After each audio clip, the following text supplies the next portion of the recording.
What is up, everybody? Welcome to this grind time episode of Red versus Blue 2. I am your host, Adam Krautwurst, and with me tonight is Jerry Bryant, Daily Double tonight to break down this Red versus Blue CircaLas Vegas Fantasy Championship draft mid-stakes with the who's who of the FFWC world. What is going on tonight, Jerry?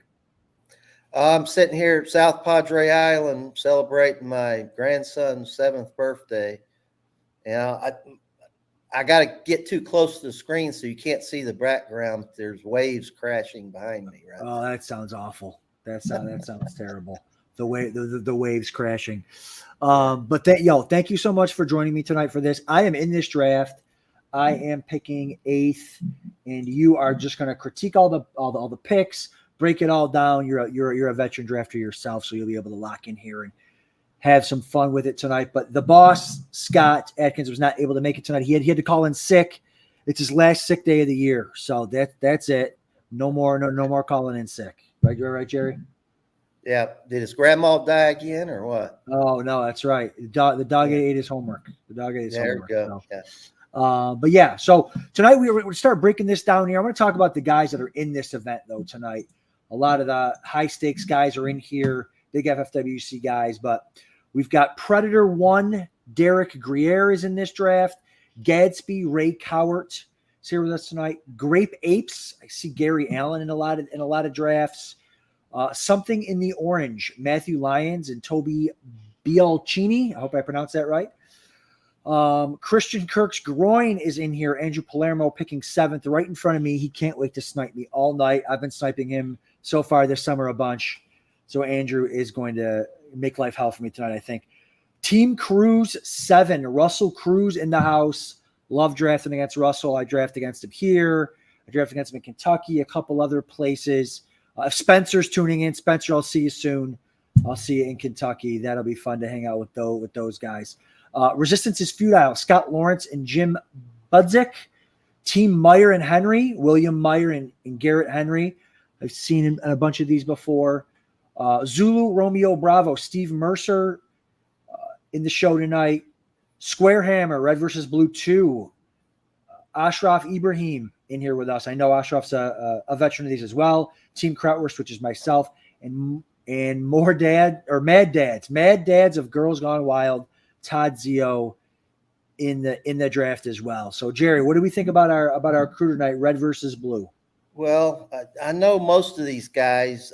Derek Grier, Predator number 1, I think is new, but I drafted with him a couple of nights ago, and he was right next to me, and I was hoping it'd be some newbie, and no, he's good like everybody else.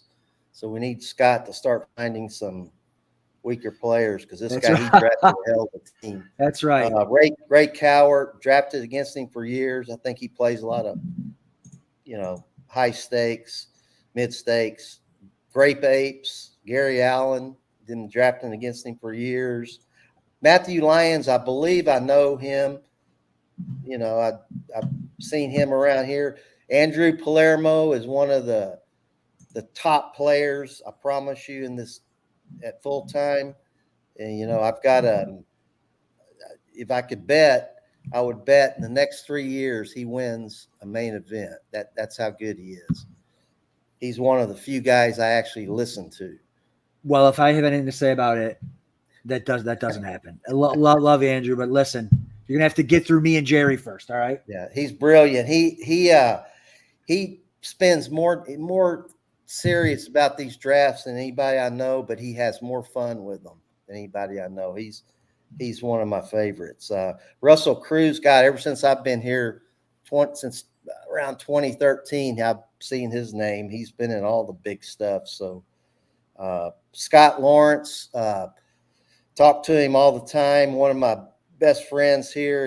Me and him think just alike, except he likes the Eagles and I like the Cowboys. So, but he's he's an old school drafter type. He does main events and mid stakes. You're on the clock. Great guy. Go ahead and draft, and I'll keep. Go ahead. going. Yeah, keep talking. I'll pick. It's another thing about Scott. He knows more about music than any human I've ever talked to, except maybe Snake. but Scott has better taste than Snake does. You hear William that, Snake? Meyer you never know what he's going to do. Been drafting against him forever. He used to drive Jack Colsheen crazy. Oh, that's right. Yeah. You could never figure out what he's going to do next. And yeah, he's a wild card, but he's very good. Steve Mercer, seen his name everywhere. Big, high stakes guy. Of course, Ibrahim, he's always on these red versus blue. He usually calls in. I like listening to him. Of course, Adam, you're our version of Fozzie and Bob Frost. That's right. Major volume drafter. I don't think you'll ever catch Fozzie 700 one year, but I know you do a bunch of them. No, I was talking to Fozzie today, and he's planning on doing a ton. Again, a guy's just a grinder. People think it's all fun and games, man. When you have 100+ lineups you got to set every week, I could never do it. I could never. I don't see how he does it. I think he told you in one of your podcasts that he did 700 a couple of years ago. I don't think they're all. Probably a lot of best ball. Probably best ball. Yeah. And Todd Zio, me and Todd I probably drafted more against him than anybody here. We do a lot of little $50 drafts and a lot of mid stakes. Me and him's I see him in Vegas every year. Great guy, real good player. He's one of the few guys that you'll see in Discord go out and ask questions to people, and he does it and he learns from it, and the rest of us all just throw shit out there like we know it all. But Todd's always prying and looking for answers, and that's why I think he came in second in the mid stakes last year. Okay. So but yeah, great crew. Like I said, I know most of these guys been here since about 2013. Yeah. No, it's always a great crew. It's a great tight knit group of guys out here. They like to talk shit about each other and to each other and compete. Competitors, man. Everyone knows what the other guy's doing, who's drafting who. Everyone's keeping score. It's almost like a one big home league here at the FFWC. It's fantastic. I'm on the clock here. Easy picks, man. These first two have been pretty easy. I want to make sure I don't miss anybody here, but it's going to be hard tonight because I can't put guys in my queue because everyone's can see. But I'm happy with Drake London there. But dude. I mean, again, big crew for sure. It was funny. I was talking to Andrew last week, and I get into drafts sometimes quickly because I want to see I get very excited about the draft slot. Like I look at the email, I scroll down real slow to see like what pick I am, because that's like one of the funnest parts to me is to see like what pick I am. And Andrew was telling me the same thing that he does. It's funny. We're just a bunch of psychopaths over here, but definitely. For sure. But yeah, tell me about you and the FFWC and how you came to play over here and all that good stuff. Yeah, I figured I'd tell this story because some of the guys will get a kick out of it, and but I think what it does is it talks about just what everybody loves about this site. Back around 1992, I joined my home league out. I worked at a company called Fleur, and after about 3 years, they made me the commish, and I became obsessed with changing the scoring system every year to get it perfect, to eliminate the most luck you could possibly find. We had guys like Jerome Bettis get 3 carries for 3 yards and 3 touchdowns. 3 touchdowns, yep. And Barry Sanders would 50 yards. They'd take him out, put Tommy Vardell in to get a 1-yard run, and it drove me nuts. And every year I would change the rules, the scoring rules, and it would drive these guys in the league crazy. But I was just obsessed with it. And, that was back around, 94, 95. That's when it started. And around 2013. I was 10 years old, Jerry, just in case you're wondering. Just in case. Around 2013, I saw an ad that's a company called Scout Fantasy put out. And they explained their system, the way they did things and why it was the best. And I said, damn, this is it. This is the perfect system. And two things that stood out to me was the 3 wide receivers and 2 flex. I absolutely love that. And the other thing was the playoffs, the way they did playoffs, the 3-week total points. I hated the head-on-head things, especially when you're playing for money, right? I mean, a decent chunk of money. I could not stand head-to-head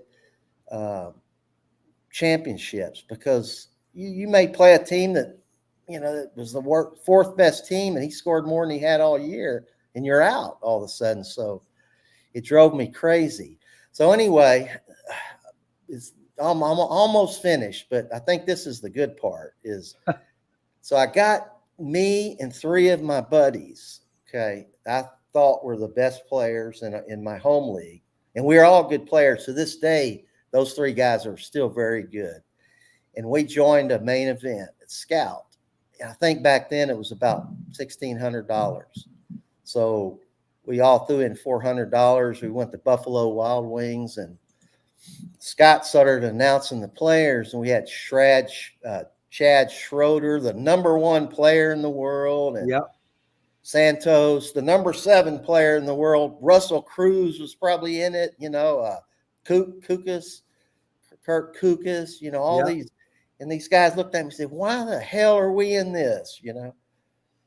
I said, well, man, it'd be fun. Come on, man, we'll show these guys how to do it. We know we'll probably win this thing, right? So we drafted. We had the first pick. We had McCoy. We picked McCoy. Between McCoy and Calvin Johnson. This was, I think, 2013. Okay.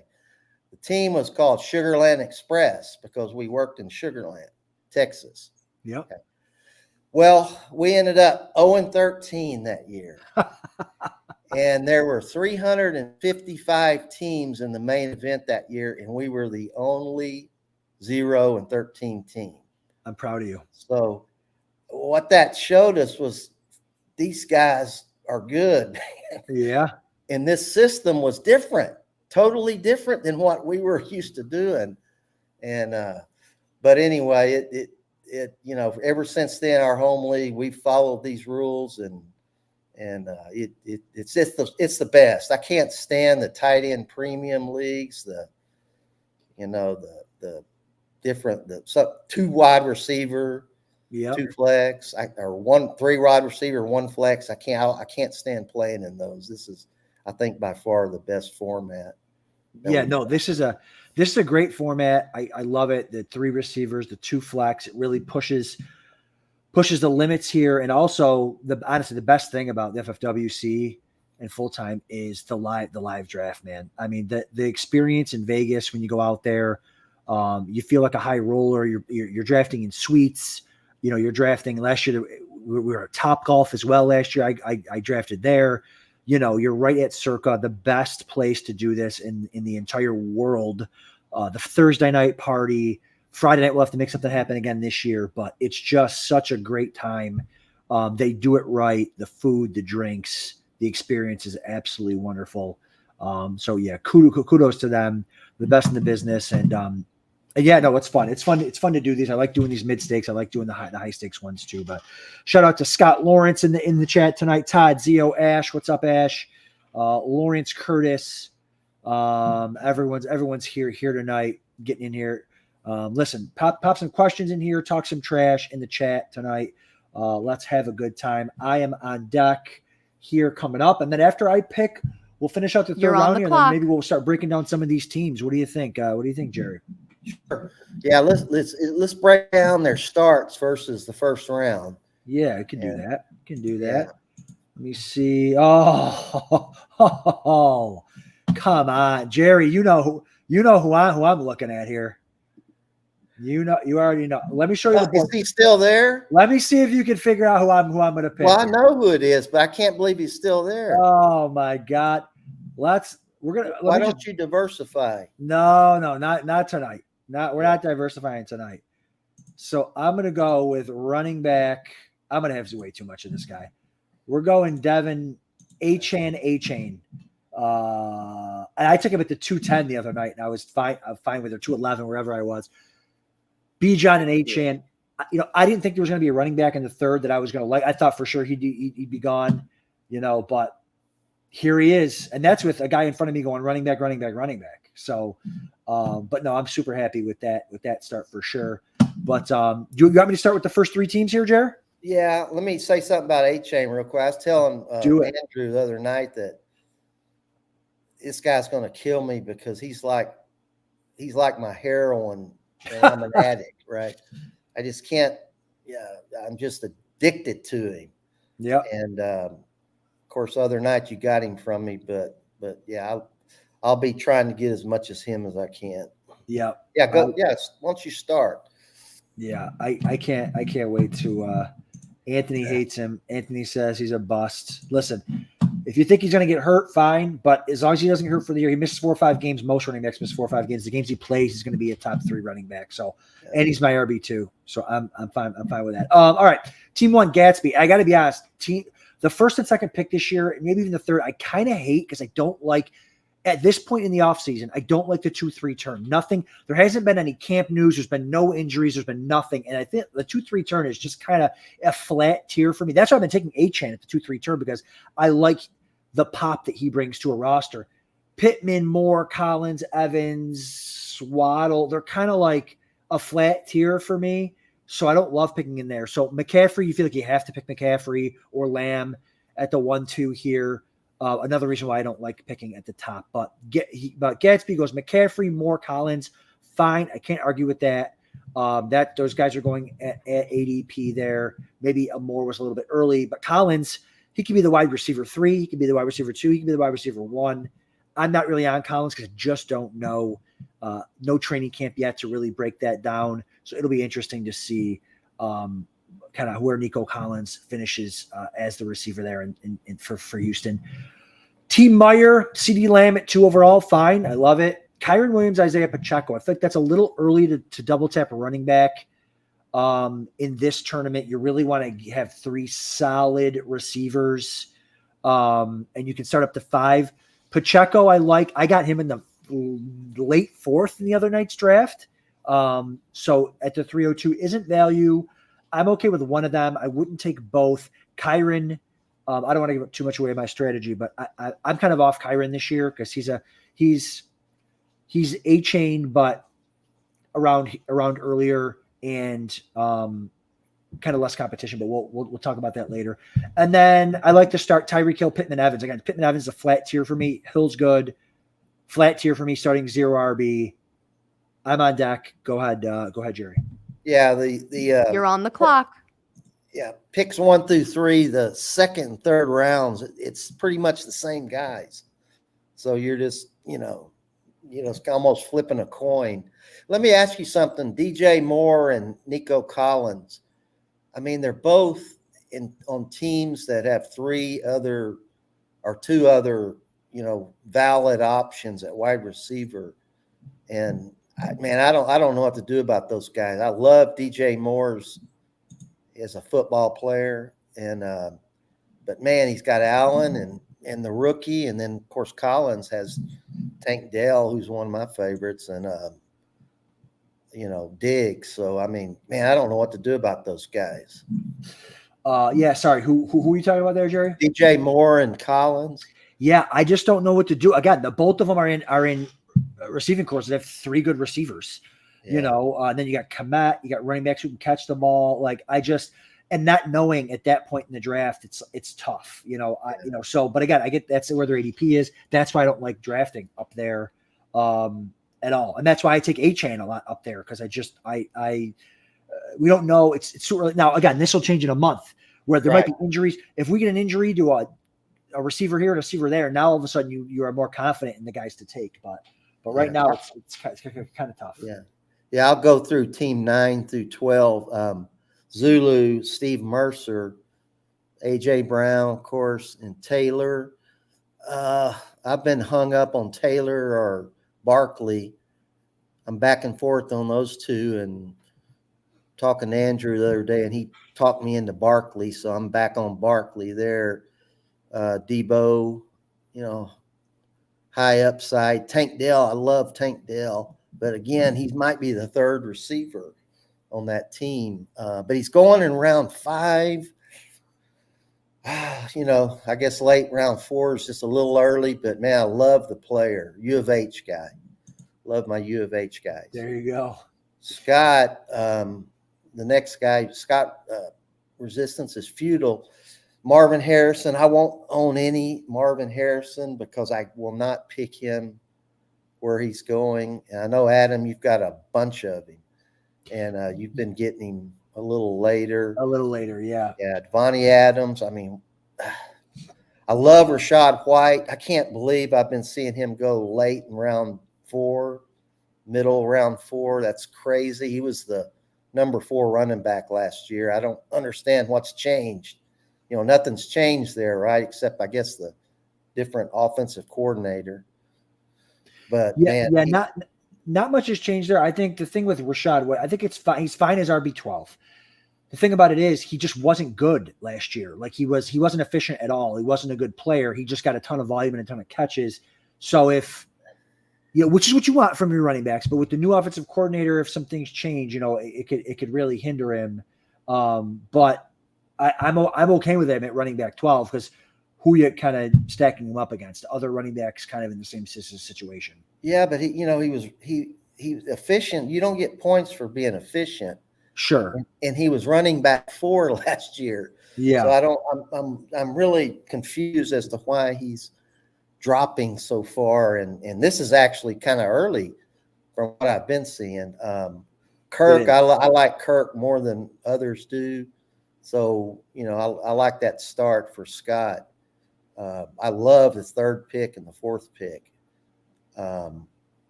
Grape Apes. Puka, I said I wouldn't draft him where he's going, and then I drafted him at pick 11 the other night. So, Gibbs, love Gibbs. I had him last year. Yeah. Cooper. He was old Dallas guy, and they sent him to Cleveland, and he seemed like he was always hurt at Dallas. But man, he just produces, He kind of reminds me a little bit of Evans. And then Zay Flowers, he's been going late round 3, so that's a good pick there. So these teams look pretty good on the back. Yeah, no, exactly. I agree with most of what you said there, for sure. And so that was teams 10 through 12. So what teams we got left here that we got go through 4 through 6. I'll do 4 through 6. Okay. Good luck, Predator, starting running back in a start 3 receiver, and then going Josh Allen.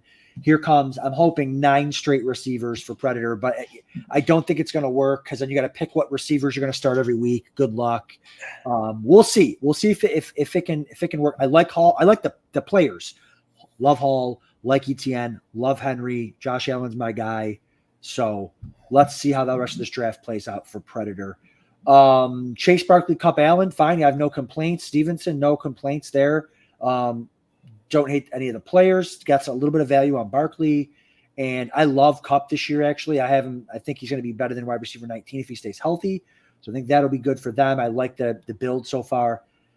And then we've got Jefferson, Waddle, Neighbors. Love that. I love Neighbors, even as wide receiver 20. I'm not a James Cook guy. I'm from Western New York. I'm a Bills fan. I want my running backs to catch passes and get goal line work. He doesn't get goal line work. He drops a lot of passes. He's not the goal line back there. He was 3rd in the league in rushing for fantasy, and he finishes like RB12. So, I don't know what much more you can expect from him. I think he has 4 rushing touchdowns through 2 seasons. So that's going to be tough. But I like the build. Players. I love Higgins. I'm pissed that he just went here because I do love Higgins. I would have definitely taken him with my next pick here. But yeah, so Higgins is a good pick, and I like the roster construction. Yeah, Predator starting 3 running backs. I'm not on ETN for some reason this year. I was on him last year. The wide receivers drop off big time after round 5 and 6. So he's going to have a hard time finding 3 starters that he likes there. I'll go back to I'll start with pick 7, or 6, 7, and 8. Okay, good, because I can get Adam, I can get Andrew. Andrew, huge Amon St. Brown guy. I remember listening to Fabiano on the radio a few years ago talking about how Amon wasn't that good, and the only reason he had scored so many points the year before is because the tight end went down. And I remember Andrew talking me out saying, man, this guy's a player, man. He's a stud. And sure enough, he was right. This guy's one of my favorite players. I know he's one of Andrew's favorite. Ayuk, so Andrew likes Ayuk. I'm not high on Ayuk. It's a little early for him, but I think Andrew likes him. Devontae Smith, I love him. I like him better than A.J. Brown. Pickens, man, you don't know about him. He could be top 5 or 50th, but I'm taking him this year. Kincaid, that's probably the first 5 rounds on my drafts. I've got more Kincaid than anybody. So as far as all the early picks, he could easily be tight end 1 this year. So this is a great start for Andrew. Of course, he's going to hate it, me saying that. He's like Snake. He hates it when people say their team's good. He can't stand that. But Adam, B. John, nothing else you can do there except maybe Garrett Wilson. Drake London. Man, I can't do Drake London. Why not? Talk to me about Drake London. I love him. Yeah. Why can't you do it? I know most people do. I'm different in that. I mean, I'm not drafting. Everybody else is. I think their organization is a mess, and their GM will be gone next year. So I don't trust anybody at Atlanta right now. Chain, like I said, he's the heroine, and I'm an addict. That's my guy there. Diggs, I've always liked Diggs. He's a little bit of a diva, which I don't like, but he produces. He's good. He might be the wide receiver 1 in Houston. And I got him as the wide receiver 3, Jerry. I know. Hopkins, I can't stand Hopkins, and because I've heard things about him in years, what he does, and I've never been a fan of his. But last year he surprised me. I gained back a little respect for him, but I'm not. Anybody knows I'm not a Higgins or Hopkins guy. I can't stand either one of them. Teams, Cruz, Garrett Wilson could be wide receiver 1. Who knows? How could he get what he did last year with his quarterbacks? It amazes me. You're on the clock. Olave, I'm picking him earlier than most people are. So that's a good pick in my mind. Metcalf, I love Metcalf, always have. He's tough. I love guys that I saw him get a knee injury a couple of years ago. I said he'll never return, and he was there next week. I'll always be a Metcalf fan. Jacobs, I'm a Jacobs guy. He's like polarizing. Some people don't like him. I kind of like him. Kenneth Walker, injuries are a problem. McBride, I'm on Kincaid, so I'm not getting too much McBride, but I love the player. So, as always, Russell Cruz has a solid team there. Yeah, no, Russ is one of the best. Just to cover a couple of picks that you said, Brandon Ayuk. Yeah, it's early for Ayuk. Everyone loves the talent, but speaking of a mess, the organization's not a mess, but the situation with Ayuk could be a mess. This stuff happens all the time with some receivers every year. Like, you always have a situation like this, and usually they end up kind of being ugly there. The Niners are kind of in a good spot there. They drafted a rookie early. And so Ayuk, if he wants to mess around, they can kind of just, tell him to hit not hit the road, because he's great and they're trying to win a Super Bowl. But I just don't like the way that that's going there now, and it's a little early for him there as well. So I agree with a lot of that. I got Diggs over to my team. I got Diggs as the wide receiver, like the third receiver off the board for Houston. So, and a round and a half later than Nico Collins. So I'm perfectly fine with that. Yeah. And Hopkins, I agree. Again, I just need a receiver at that point. Wide receiver 37, new offensive coordinator. They're going to go to the spread offense. I think Hopkins has at least one decent year left where he could be a wide receiver 3. I mean, right there, you're taking him as a wide receiver 4. So I got sniped by Russ on Trey McBride. I would have taken McBride there. So I like that pick by Russ. You mentioned Josh Jacobs. I think that the hard part about Jacobs is they rotate their backs there in Green Bay. So that's what makes it hard is, they drafted a kid there.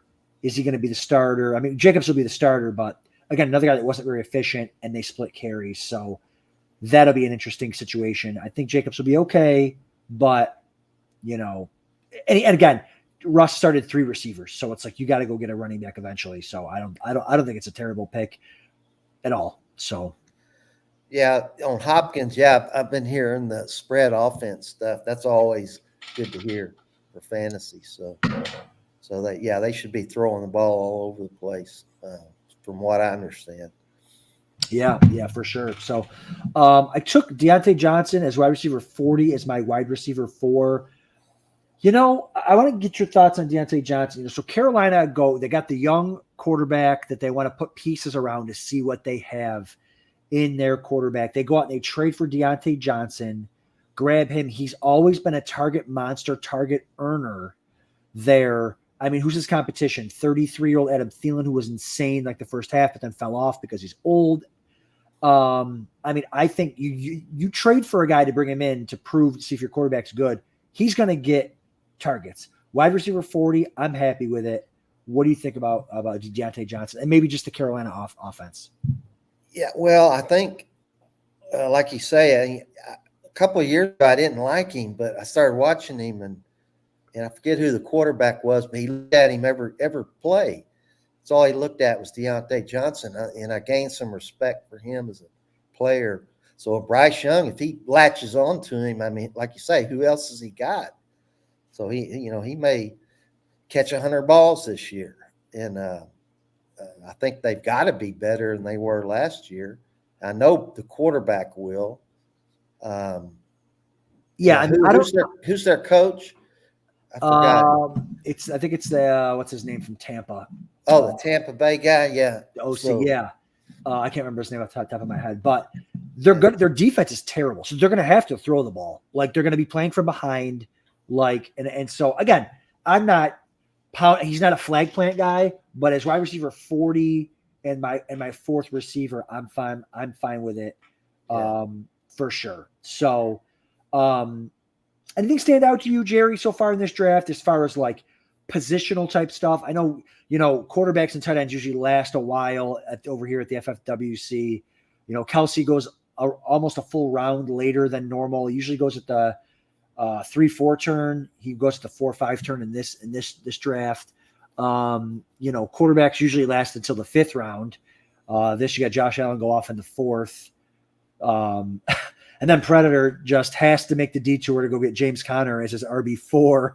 Like it's got, he's starting 4 running backs, but Xavier Worthy as your wide receiver 2 is going to be tough. Is that Predator or is that Harry Mary Monks? That's right. I saw him draft 5 straight running backs, first picks the other night. Oh man. And then 4, I think the next draft. But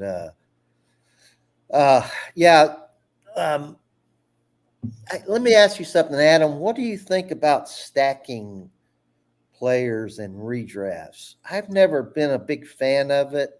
I don't mind stacking a quarterback and a receiver, but I never like quarterback and 2 receivers on the same team, and I don't like quarterback, running back, receiver on the same team. It seems like that's growing these days, and I think it has something to do with all these best ball You're on the clock. things that people do, these underdog, best ball is a totally different thing, and you have to stack. But I think that's spilling over into redrafts, and so that's, quarterback and receivers, you've always heard that, but it seems like it's getting bigger, and I've never been a fan of stacking too much in redrafts.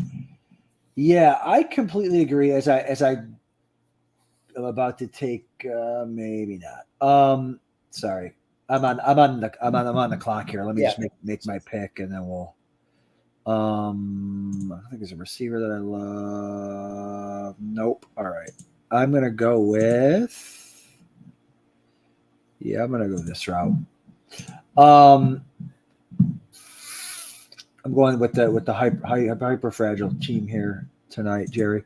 Yeah, so I think stacking is nothing that you should target in redraft, because in the 3-week race or whatever, for all the money at the end of a tournament, a non-best ball tournament, the chances of your quarterback and multiple weapons going off at the same in the same game is tough. The reason why you do it in best ball is because you want the quarterback, and if the quarterback goes off, you will have the weapons. You'll have all of them or most of them or whatever. You don't have to pick which one to start. But if you've got, like, let's say Burrow, Higgins, and Chase, like, and you're playing where you need to be optimal, like you need to score a ton of points. You can't be average. You need to score a ton of points. The thought of them, all three of them going off every week for 3 weeks is difficult. It's just probably not going to happen. So I think stacking is probably suboptimal, for sure. So, I mean, if you fall into it, fine. But I don't think you should be targeting it, for sure. So, and that's why I like taking guys like Richardson. Like, I took Anthony Richardson here as QB5. When he plays, he will be a top 3 quarterback. Now, could he get banged up? Absolutely. But when he plays the top 3 quarterback, I don't need to stack him because his fantasy value comes on the ground. So I don't need to. I can grab a receiver later if I want to, but the great thing about having a Richardson, having even a Jalen Hurts, having a Josh Allen, the guys who score so many points on the ground, is you don't have to stack them, and you probably don't want to. So that's my thought. That was the one. So I was thinking, we were talking about stacking. I was thinking about taking Kyle Pitts. I think he's certainly worth a 7th round pick, but I already had 2 Falcons, and I was willing to take the risk on it in the 8th, hoping that McBride, Laporta, and Andrews owners would all pass on him, and that Grape Apes would as well. But Grape Apes takes the value and goes to Kyle Pitts. Yeah, I didn't realize you had 2 Atlanta guys. Yeah, so you were stacking with the first 2 picks. That's right. But I wasn't going to take Cousins, and it's a running back and a receiver, so it's a little bit different. But I don't think you need to. I mean, you're going to end up with players on the same team, but I don't think you should. Like you said, it's not best ball. You want to stack. You kind of have to stack. In this, I think it's fine to do it, but I think if you get too crazy with it, it can be suboptimal for sure. I think the only stack I could do in a redraft would be like a chain and Hill, because the chain's so all over the place. He's going to score 40, 20, 5, 40, 32. So and if he don't score, it's going to be Hill, right? Right. So, and if the chain doesn't score, it's going to be You're on the clock. Tua. So I could see a Miami stack in redraft. Exactly. So yeah, it's how much best ball are you doing this year, Jerry? You doing much of that? I only do it if I have to. Like if Scott needs somebody to fill it, I can't stand best ball. It's just, to me, it's just all luck. I mean, not all luck, but it's a lot more luck than redraft. And the fun part to me of fantasy football is managing your team and this and that. But man, I tell you, it's taken over the world, man. This Underdog and Drafters, all these sites, that's millions and millions of people doing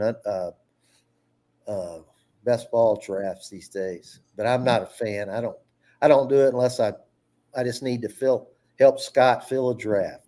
Yeah. Scott loves filling these drafts. I mean, that's his job, right? Fill these drafts up. And I'm happy to do it as well, for sure. It's fun. Obviously, there's nothing better than drafting. Absolutely. So with my 5th receiver, this is probably my first share of Curtis Samuel in this format. Wide receiver 48. He could be the Bills' wide receiver 1. I just don't know. Nobody knows. Could be Keon Coleman. But I don't think it will be. The Bills are going to be spreading the ball around a lot. So Chris Samuel's a guy that, a flex play, a bye week fill in, something like that. But I'm just kind of taking shots at receivers here. This is, it's tough. Like, I love Bijan, I love Achan, but when you go 2 running backs in your first 3 picks, you really are pressing kind of to have, your wide receiver 5 and stuff like that. So that makes it tough. Wide receivers fall off after round 5 or 6. It gets real hard to find them. And I love Samuel. I think that's the Buffalo guy I want so far. So Samuel, Coleman, Shakir, bang, bang, bang. 3 receivers in a row there. 3 receivers in a row. So what do you think about Javonte Williams? He's such an interesting player. I know some really smart people that have him in the early 20s as their ranked running backs, and I'm able to get, if I have too much on him, like sometimes I'm able to get him as like running back 35, and I just don't. I want to see, like, he wasn't good last year, but he was like healthy and getting stronger. Like they forced him like 200 touches or more, I think, coming off the knee injury. So I think him being a year, this is usually the year where the guys come back like the closest to 100%. And he doesn't have much competition there at running back. He can run. He was good before he was good his rookie year. So I'm overweight on Javonte Williams, but only because I usually take receivers early and I'm pushing running back here. Yeah. But I think that I wouldn't be surprised if he ends up as a top 20, top 15 running back. Yeah, he was so good before the injury. Yeah. He was a stud monster. And he came back early, it seemed like to me last year, and he was a little bit better than I thought he would because I thought it was too early. And so I'm picking him, and because like you said, the next year after the injury, the second year, they're sometimes back to almost normal. So if he is, I mean, who else they got? A pass catcher and a rookie. So I'm in on him. Probably a little bit too much. Yeah, no, I get it.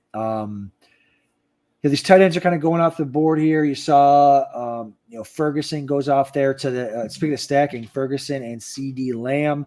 But again, I think that's okay to do that there because a tight end and a receiver are, I think they're the 2 clear options there to be part of that offense. And so I think that that's fine in the first and the eighth round. I think if you're forcing like Chase and Higgins in rounds 1 and 4 or something like that, I think, and the quarterback, I think that's where you can get kind of not as optimal as you would like to be for sure. So that's interesting there. Predator 1. So what do we think? 4 running backs in his first, 6 rounds, and Worthy and Shakir as his wide receiver 2 and 3. Is that going to work? I don't think so. I'm not in on Worthy. I mean, he's going to be the 4th option or 3rd option at the best. And of course he's going to have a couple of long touchdowns and what people are forgetting about is this new kickoff thing. I've been hearing, I don't understand the new rule, but evidently there's going to be a lot more kicks returned this year. And, Worthy, he may get a few. I think they're going to use him on kickoffs, punts. Yeah. So I like the other Texas receiver better. Adonai Mitchell. Yeah, I like him better as a player, but of course Worthy's at a better situation. But I can't draft Worthy. Whose record did he break? He broke the record for the 40-yard dash. I'm not sure. Was it Tyreek? No, it was Ross. Ross, that's right. Yeah, and how did Ross end up? Right. Yeah, I mean, just because you're fast, that doesn't mean a lot in the NFL. Of course, they love speed, but that doesn't translate to being a good player, but I hope he does because I'm a UT guy and love UT players, but I'm not sold on him. And Shakir's a very talented player. And he's with Josh Allen. There's a stack, Shakir and Allen. Yeah. You know, that'll be the one bill. So I'm sure he was happy to get one of those. I mean, he had to be sweating bullets when Samuel goes, Keon Coleman goes. So, oh my God, I'm gonna lose out. But you're on the clock. yeah, no, I Glenn or Snake hates my HN pick because it puts me behind the 8-ball receiver. I get it, but if HN hits, I'm not gonna care. Like if I'm rolling, if HN hits week to week, he's a top 5 running back. I'm gonna have 2 top 5 running backs every week. I mean, I still have Hopkins as my wide receiver 3, so I think I'll be okay there. So I pushed tight end, and I ended up with a guy that I'm fine with. I'm gonna take George Kittle here. Let me see where he goes. ADP board. So I took Kittle like 2 rounds after ADP. So, or maybe around after ADP. I think it goes at 8-11. Where did I get him? Yeah, around. He normally goes at 8-11. I got him at 9-8. So I'm happy to do that. And I could have pushed it again, Jerry, because all the guys behind me have tight ends. But lately, guys have been double tapping tight end in the first 10 rounds just because, especially guys like teams like Zulu or teams like Resistance, like, hey, listen, I've got 3 running backs. We're at wide receiver 48. Like, do I take wide receiver 50? I'm sorry, we're at wide receiver 54. Like, do I take wide receiver 54 or do I take George Kittle? Like, who's more likely to start in my flex? And so guys are double tapping tight ends in the first 10 rounds. So I couldn't risk one of these guys behind me taking Kittle. You know, what do you think about that? Have you been seeing that? Well, who's if you didn't take Kittle, who's left at tight end? Yeah. A couple of guys: Njoku, Goddard, Bowers, Hawkinson, Schultz, Freiermuth. Yeah. Probably shouldn't be talking about guys that hadn't been picked, but yeah, if I don't get one of the top 4 or so, 5 maybe, I wait and then just pick 2 or 3 of them near the bottom. I'm not a Kittle guy. Fuck Kittle. I'll never forget after they beat Dallas for like the 50th time in a row last year. He pulled off his shirt and it said "fuck that Cowboys." So I did a fuck Kittle team. I'm not a fan of Kittle. Honestly, I'm not a Kittle guy either this season.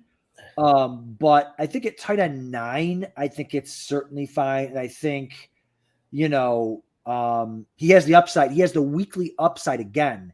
Like, is Richardson going to finish as QB3, QB2 overall? Probably not, because he's going to miss some games. But when he plays, he's going to be QB3. Same with Kittle.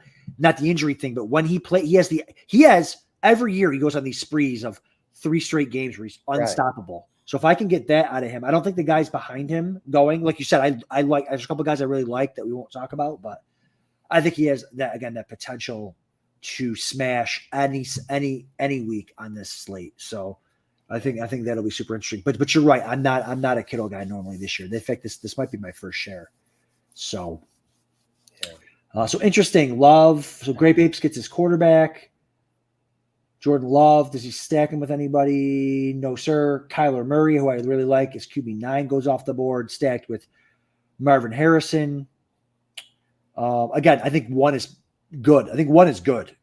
One receiver or one tight end to go with your quarterback is good. I think anything more might be a little rough. So everyone's got their QB9. Everyone has QB8 and QB9. But where are you with quarterbacks, Jerry? Are you a wait and take a guy, or are you like one of those elite ones? I'm not in the club.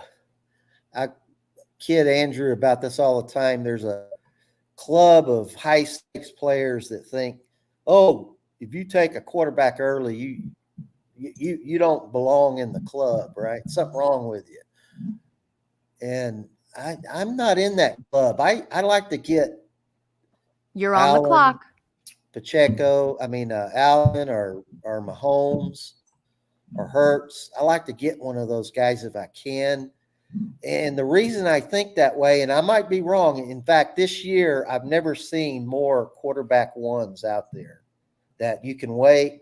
Yeah, and you can get a guy with a 15th quarterback that's going to be somebody you can start. I've never seen a year when wait on quarterbacks makes more sense. But what I want in the playoff weeks is I want the guys that are sure things, and nobody's sure things late in the year except maybe quarterbacks. You know, Josh Allen's going to be healthy. Mahomes is going to be healthy. Hurts is going to be healthy. And they usually produce in those championship weeks. I had a big team last year, and I had Hill, Keenan Allen, Tank Dell, and they were nowhere to be found playoff weeks. You know, Hill had an injury. He was playing about half the snaps. Keenan Allen was out. Dell had a broken leg. But I had Mahomes, and he didn't do a lot, but he was there producing decent numbers. And, you know, Justin Jefferson a few years ago just disappeared in the playoffs. I mean, I want one of those top guys in those championship weeks because I think quarterback is the only pretty much or the closest thing to a sure thing at the end of the year. But I can understand that in half of the drafts I'll wait, half of them, you know, I try to get one of those three, and if I don't, then I'll wait. Totally understand it, but there's a lot of thinking out there that if you're drafting quarterbacks early, you don't know what you're doing. But those same people that say that, I see them in drafts, and I've been seeing them drafting quarterbacks early. So it's interesting. You say quarterbacks, you know, people are talking about quarterbacks early. The QB2 in this draft went in the 6th round. There's nothing wrong with taking the QB2 in the 6th round. You're right. They're safer. They get injured less. They're more consistent. You know, they have that opportunity to get you 35 points in the big money weeks, and you need that. So, you know, the FFWC, it depends on the rooms you're in, but mostly over here, man, it's quarterback chicken. Like, guys are waiting and waiting. And I bet you know, Predator takes Josh Allen at the 4.9, right? Patrick Mahomes went to 7.5. Wow. Like, it's hindsight's 2020, but every time I take a quarterback, the first quarterback off the board, I always regret it at the FFWC because 2 rounds later you can get Patrick Mahomes or Jalen Hurts or, you know, Anthony Richardson. Like, that's where I don't care where they go. I just don't want to be the first guy to take one. So I think, And if you look at the main event boards, all these red stickers shift down quite a bit, right? Yes. Yeah, they go even later. So yeah. And those are the guys that know, man, and they push them down even farther. But, you know, 2 years ago, if you remember, the people that waited on quarterbacks got screwed big time. I don't think it was last year. I think it was the year before. And that was like the first year I did it. And I said, never again, man. It was horrible. The quarterbacks you were picking, you know, late in the drafts, none of them worked out. And so I'm a little different than most. And I understand everybody else is thinking, but I'd love to get Josh Allen in round 5 or 6, Mahomes at 7. I'd take him in a heartbeat at 7 in 7th round. Jesus. Yeah, I don't think I've seen him that low. Yeah, they're so safe.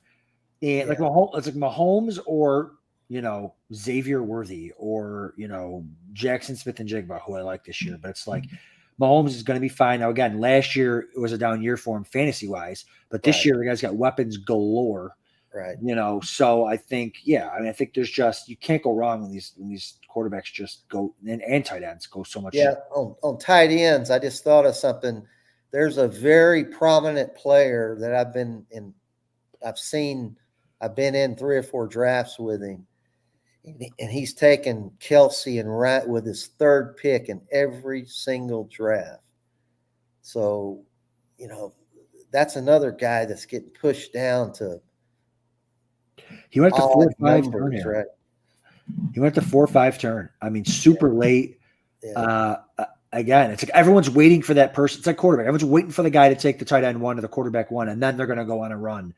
of that position. Although here, Allen went in the fourth and nobody bit at all. So, but yeah, it's just tough when you're in these sharp rooms.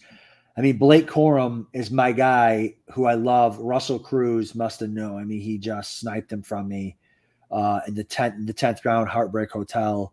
I love Blake Corum. So that's a good pick by Russ there for sure.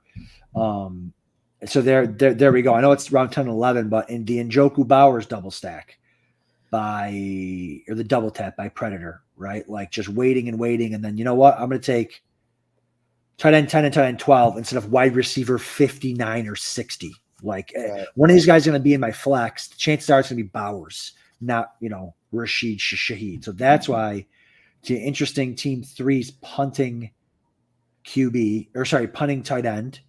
I guess it's not really considered a punt yet when 12 are gone, but by the time it gets back to them, there might be 15 or 16 gone. So You're on the clock.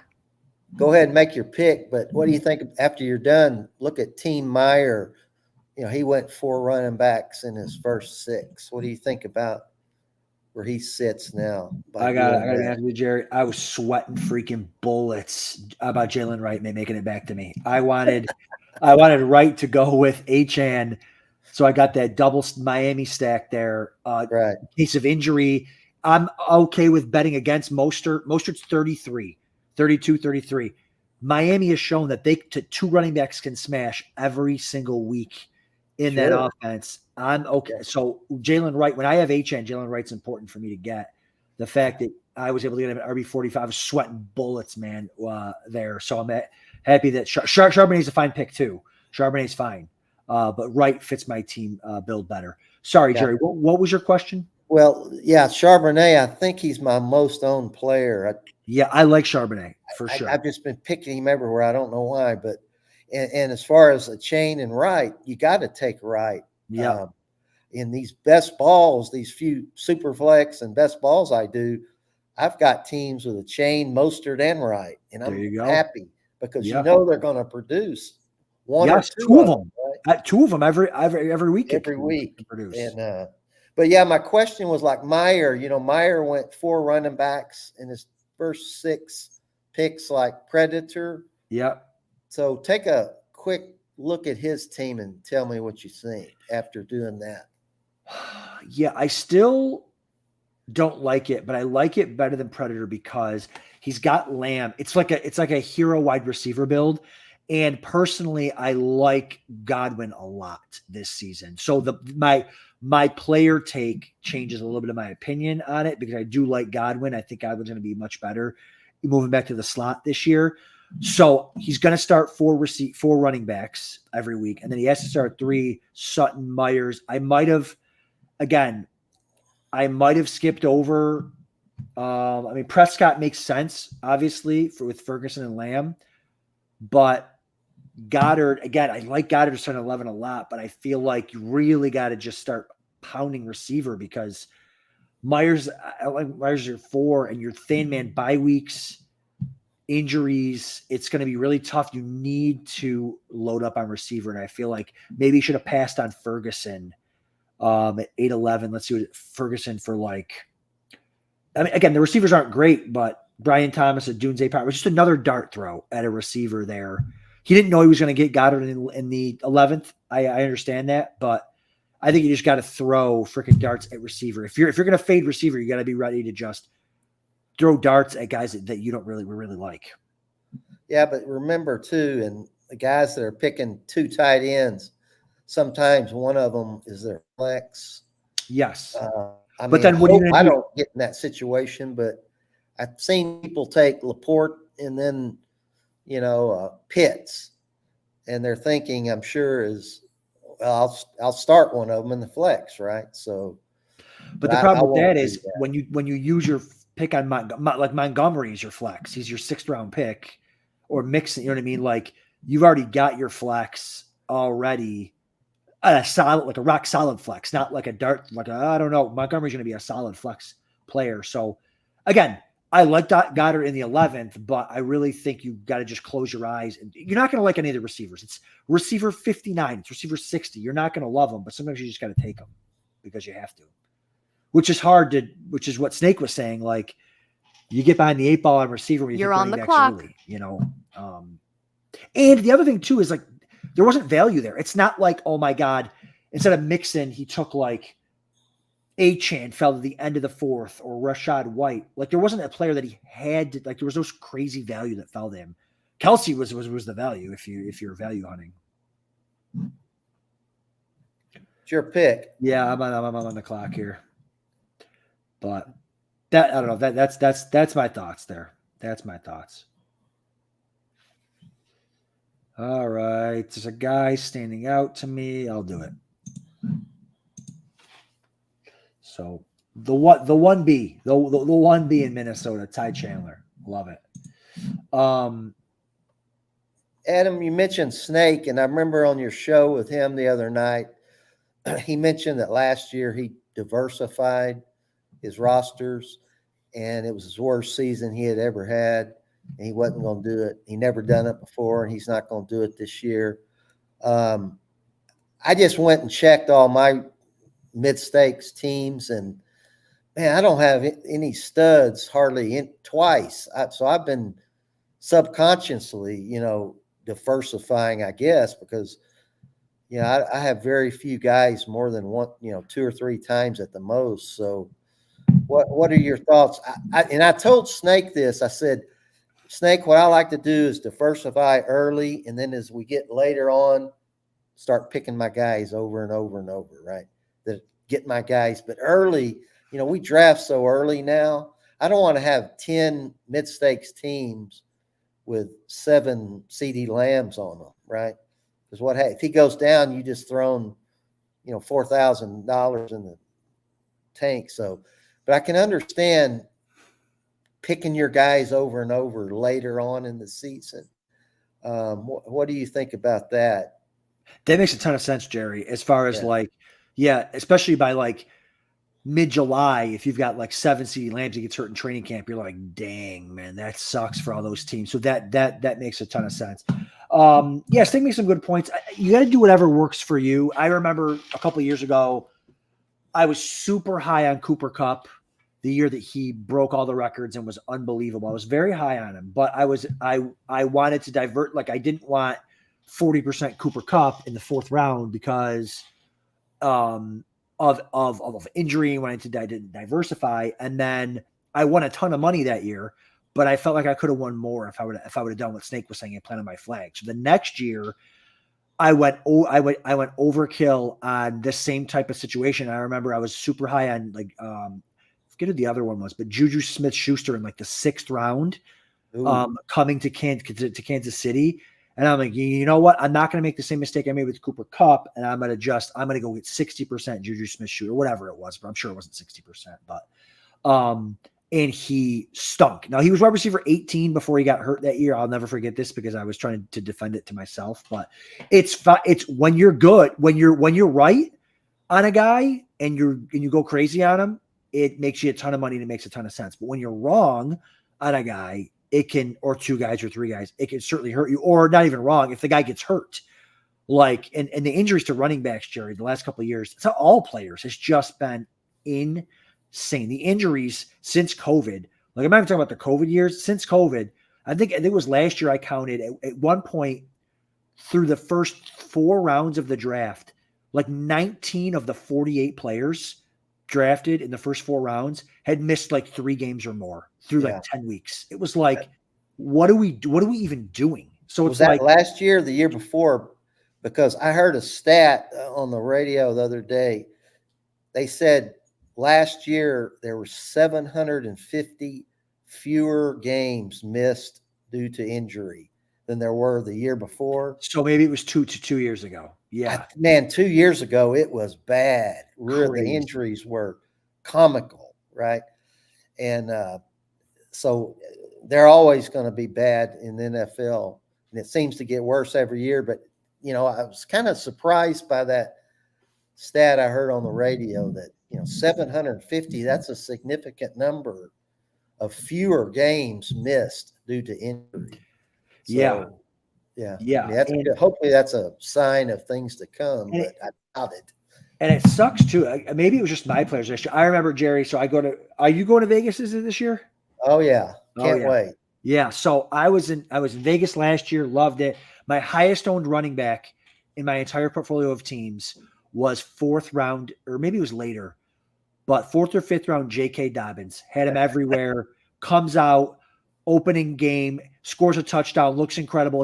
Is on his way into scoring another one, blows up his Achilles. Jerry, I hadn't even left Vegas yet. I'm sitting down watching in my portfolio. Now the number one owned portfolio player on my is dead and gone. That crushed me, especially seeing how they were using him. And Gus Edwards with 16 touchdowns. Like, what could have J.K. Dobbins have done?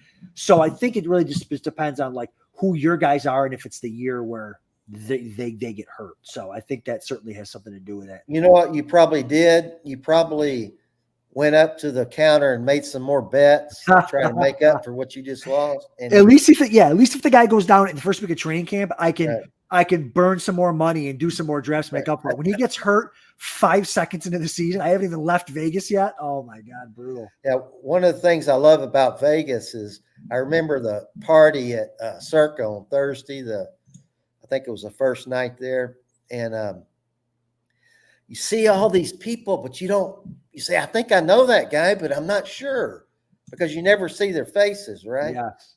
And so there were people walking by, and I said, God damn, I probably know this guy, but I'm afraid to say something. I don't know who he is. But then Adam walks by and said, well, I know who that is. There you go. There you go. With I think you had the backwards hat. You're on the clock. And the Gibbs jersey. That was me, baby. Yeah. That was me for sure. Yeah. I was rocking the Gibbs, and people thought I was a Lions fan. Like, I'm a Bills fan, but I love, like, every year I buy the jersey of the guys that I absolutely love. I had so much Gibbs last year because I think it's fun. Yeah. So I'll have to get an A-Chan jersey this year and wear that out there because I think it's just so cool. And the Lions were playing that night, so it ended up working out perfectly. But yeah, and again, you know, we're all having a good time out there. If anyone sees me, recognize, like, please stop me because I love talking to you guys. I just don't recognize a lot of people. We're drinking, we're having a good time. Like, please stop me, like Jerry, like a lot of guys did. That was really, really cool to talk to all you guys. I went Brock Purdy here, QB2, earlier than I normally do because I took Richardson. I don't count on Richardson starting 17 games. So I will take a QB2 earlier than I normally would just to lock that in. So when Richardson games he doesn't play, I'm happy to throw in Brock Purdy. Also have him stacked with George Kittle, and then when Richardson starts, I'm happy to play Richardson. So a little quarterback run here. Same with Jaden Daniels. I really like the Jaden Daniels pick by something. I really like his construction. Daniels is a guy that I really like too. He takes him as QB10. I think that's great. And then he takes a quarterback a little bit earlier. He takes Tua as his second quarterback as QB12 to secure in case Daniels busts or in case he gets hurt to have that second spot. What do you think, Jerry? Well, exactly. If you take Richardson, you have to go quarterback 2 earlier, and probably the same thing with Daniels. But again, that goes back to, well, man, if I pick Mahomes, I don't have to waste a pick there, right? Because correct. Mahomes or That's Allen a great point. Get hurt. But yeah, you have to go pretty early with quarterback 2 when you go Richardson. And Daniels, I'm thinking is going to probably fall in that same boat. I think you have to go pretty quickly, quarterback 2. But you look down here, quarterback 14, Purdy. I mean, I'd be fine starting him as my number 1, right? So that these people that say wait on quarterbacks, here's the proof right there. It's just I don't remember a year when there were so many good quarterbacks down in this level that I'm perfectly fine with starting. You know? Yeah, exactly. I think the key to winning, I finished top 5 in a couple of these big tournaments a couple times, and my biggest years were years where I waited on quarterback and got the guy in the 11th, 12th round. I think the year I finished top 5 in the FFPC main event, That was the Christian McCaffrey, Lamar Jackson blow up years 4 or 5 years ago. I took Lamar in like the 11th round, smashed. Big Patrick Mahomes before he smashed, took him in the 11th round. Josh Allen, 10th, 11th round. You want to get these guys later on. Anthony Richardson last year, might be Jaden Daniels this year. You want to get these guys later on that can absolutely hit, and you don't have to spend a top 6, 7 round pick on them. You're the second big time high stakes guy that told me the same thing, that his best, when he goes back and looks, his best teams are the teams where he waited on quarterback. Yeah. Yep. Yeah. For sure. Oh, that jersey would look nice, Ray. Ray says that's Anthony Richardson jersey. That would look nice. That would look nice. Maybe I will. Maybe I'll get them all. And you'll I think you're going to get in a chain. Yeah. Jersey. That white. The problem is I'm a Bills fan, man, and I hate Miami, so I don't even know. I'd wear it to Vegas, and then I just leave it in the garbage can on the way out of town, for sure. All right, we're coming back on me again here, so I'm going to try to lock in. You're on the clock. Next pick. But anything stand out to you so far, Jerry? Or not so far. We're almost done. But what's any picks? Any roster construction? What are you thinking? I don't know. Why don't we take a second and look at it? And how much time do we got? Yeah, let's go another round here, and we'll break down each team. Or we can pick our favorite. Yeah, go. Yeah, we can do. I think that's one thing that we miss on some of these red versus blue is these guys want to hear who Adam thinks has the best looking team, and they probably don't care what I think, but I'm gonna tell them. And so let's save a little time to do that at the end. Go through the teams and say, I think this is my favorite, and for sure, and you do the same. Let me ask you something: Spears and Pollard, what's going on there with you? I don't know yet. If I'm taking Pollard right now, but that could change in 3 weeks after camp start, and we're starting to hear more on that. I really don't like the backfields that are right now that we don't have answers on, and the guys are going around the same time. I really don't want to be forced to kind of pick those, because if you pick wrong, it sucks. And they're going late enough. It's the 9th round for Pollard. It's fine. Yeah. And I have some Pollard shares. Usually it's in a build similar to what Squarehammer's done. Usually it's Pollard as my RB3 or my RB2 even. And then I load up on a bunch of running backs. So, but yeah, I just don't know what's going on there. Cincinnati, same thing. That's tough. I don't know what's going on there either. So, those are, I don't really love those situations yet. If you get an injury, Washington's another one. If you get an injury, you just, that could kind of clear it up. But I would rather take a clear-cut handcuff, Jerry, like a Wright, like a Kendra Miller, like a Marshawn Lloyd, like a Blake Corum, like a Charbonnet. I'd rather have those guys where I know where I stand with them. I'm never going to start them, but they're an injury away from being a top 10 running back. So those are the guys, Tyler Algier. Those are the kind of guys that I would rather take rather than drafting Tony Pollard and starting him week to week, not knowing what they're going to do. Yeah, I've seen, I study where people draft quite a bit, and I've seen certain people that always wait until Pollard's picked and then they pick Spears. I've noticed that trend, and they're probably know they can get one of them and they like them, and so they wait until the first one goes, and then they get the next one. Now, one thing about Pollard, he wasn't the same guy last year, and Pollard was a straight bust last year, Jerry. Yeah, he was one of the biggest busts, but bust. I don't think he was healthy, and that's what we heard at the end of the year. But I feel like he was healthy enough to never be on the injury report and play. Yeah. Okay, I think all the running backs play banged up, but I don't know. I felt like he was a straight bust. Yeah. And but yeah, you're right. It came out afterwards. He was playing with an injury. So, and now you're getting him at a 6-round discount. And you remember 2 years ago, Dallas came out and said that we don't want to give this guy a full load, right? Right. And everybody said, "Oh, he's so much better than Zeke. You got to get him in here." And they said, "We don't think he can." And everybody thought they were idiots, right? And turned out they were right. You know, he's not a running back one. I mean, he's a guy that performs much better as that second option. Yes. But I think he's, you know, I'm not sure about Tennessee's offensive line. You know, It was one of the worst last year, and it's not Yeah. much better this year. But again, they're running shoot, they're spreading it out. They want receivers who can catch. Obviously, they want running backs who can catch. That's why they got rid of Henry and went Spears and Pollard. So yeah, I think it's going to be a completely different offense. But why don't you give us a team that you like? Because I got a team I like, but I'm on the clock in 2 picks here. So give me a team that you like here while I figure out who I'm going to pick, and then I got my team. Okay. Well, I'm going to go right to the yellow stickers at the top. You're on the clock.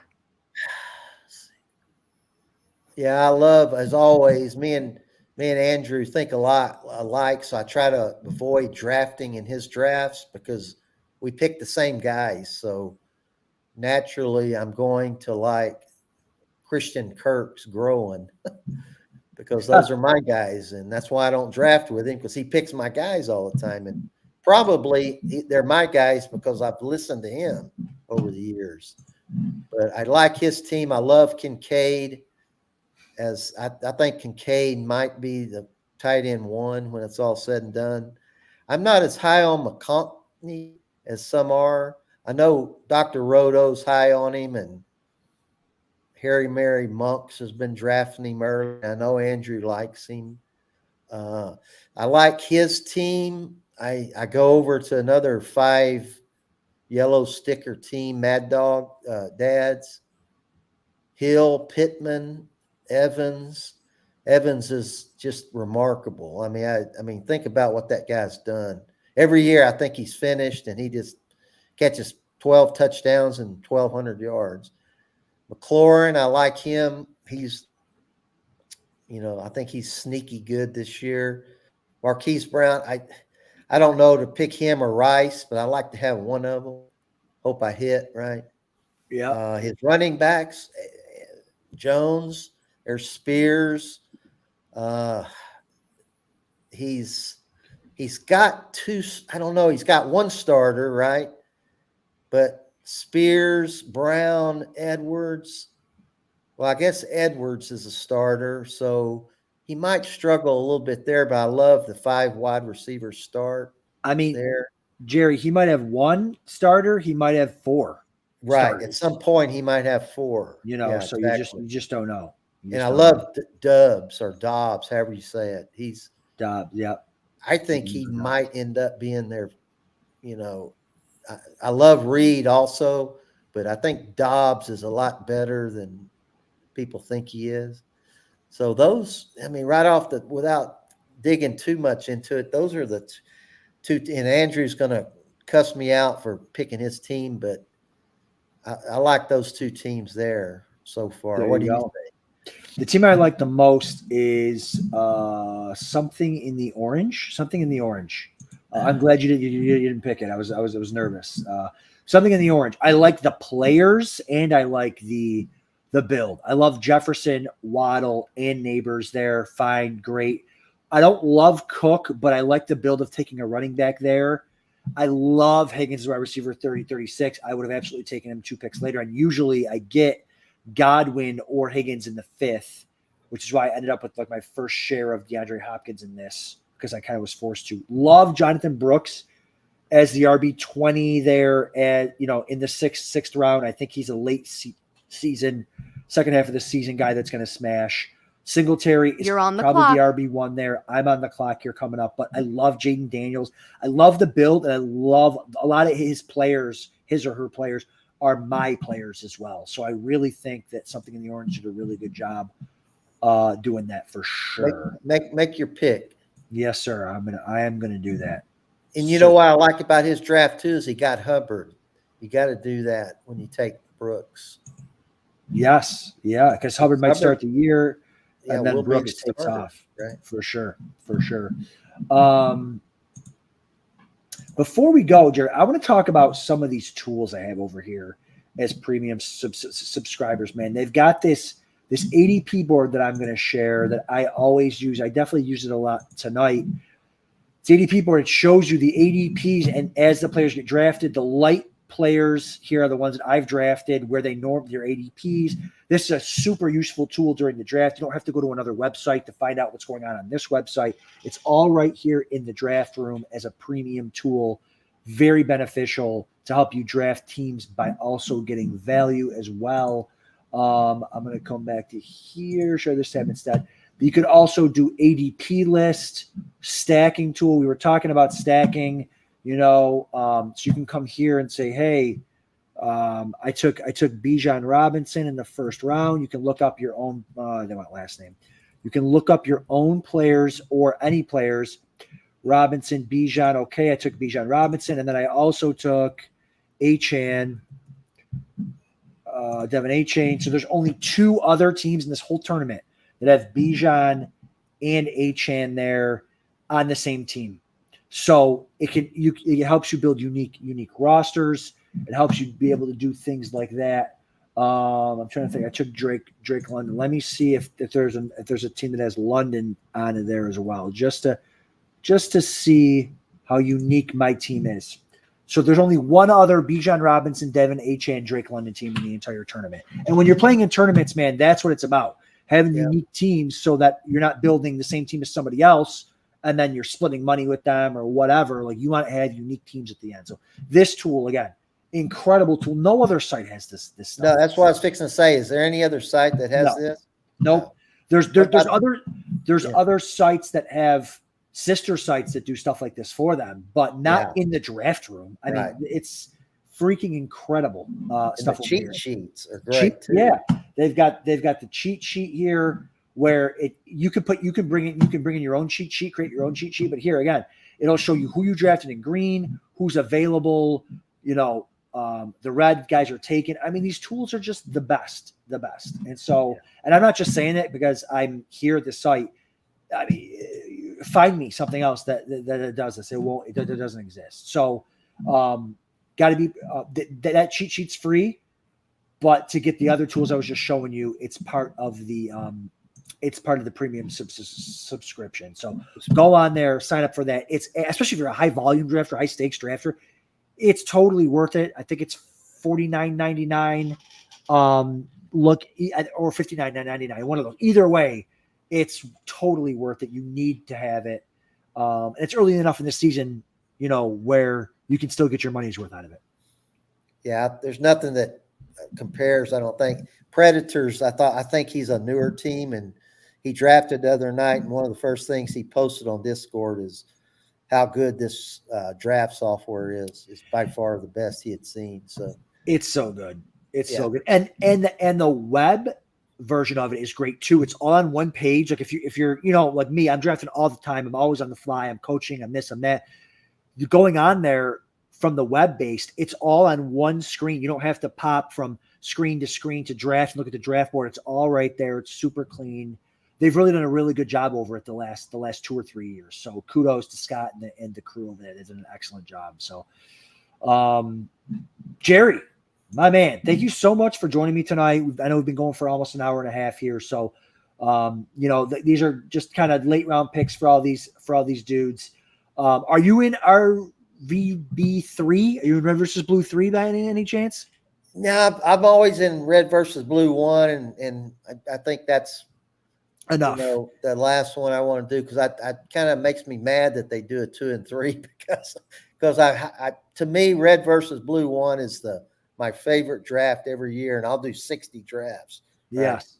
And so I'm a big Red versus Blue guy. So I usually don't join those because I'm protesting. Protesting. All right.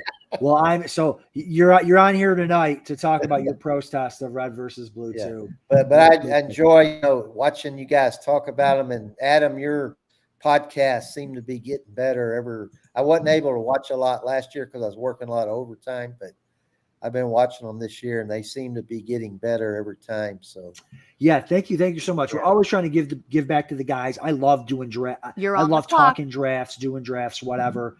I also do a podcast for everyone over at the Deep End FF1 on Twitter. Check that out. It's the Deep End Podcast. And you can find me at Adam_Krautwurst. I do a podcast and talk high stakes, high volume. That's what I'm about. That's my love. I've been doing this since I was a kid. I absolutely love it. So it's fun. It's fun doing it. Let me make my pick here. I'm babbling on. I like Malachi Corley a lot this year as a rookie.